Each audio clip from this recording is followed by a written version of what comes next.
Credit cards can buy you time, convenience, and massive debt. Some Christians say avoid them at all costs. Others say they're just a tool. So what's the truth? Today we're diving into a question you need to settle. Should Christians use credit cards? Let's talk about what the Bible actually says about borrowing, stewardship, and self-control.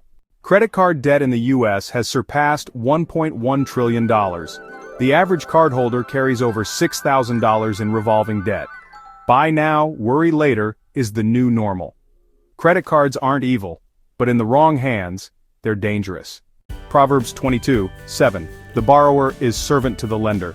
Romans 13:8. Let no debt remain outstanding except the continuing debt to love. The Bible never says debt is a sin, but it does describe debt as a burden, a form of bondage, something that limits your freedom and generosity. God's goal for you isn't financial pressure, it's peace. Danger 1. False sense of ownership. Swipe now, pay later can feel like you have more than you do. Danger 2. Delayed discipline. You don't feel the impact until the bill hits. Danger 3. Compromised calling debt can prevent you from giving, serving, or stepping into opportunities because your finances are tied up. When we don't count the cost, we limit what God can do through us. Luke 14:28. Suppose one of you wants to build a tower. Won't you first sit down and estimate the cost? Short answer, yes, if you use them with boundaries.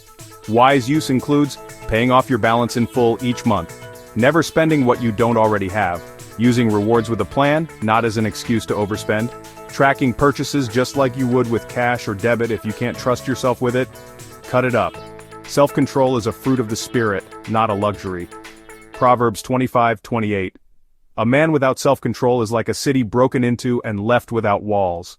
If any of this is true for you, you carry a balance month to month, you only pay the minimum, you use it when you're short on income. You're afraid to check your statement. It's time to step away and reset.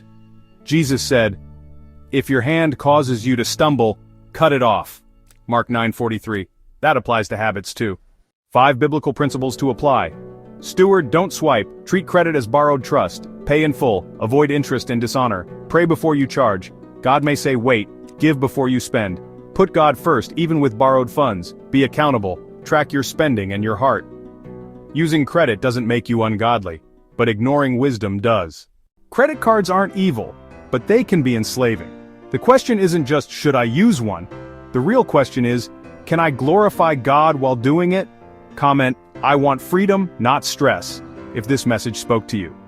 Subscribe to Dollars&Sense for weekly videos that keep your money and faith aligned. Until next time, live with wisdom, spend with purpose, and never let debt define your destiny.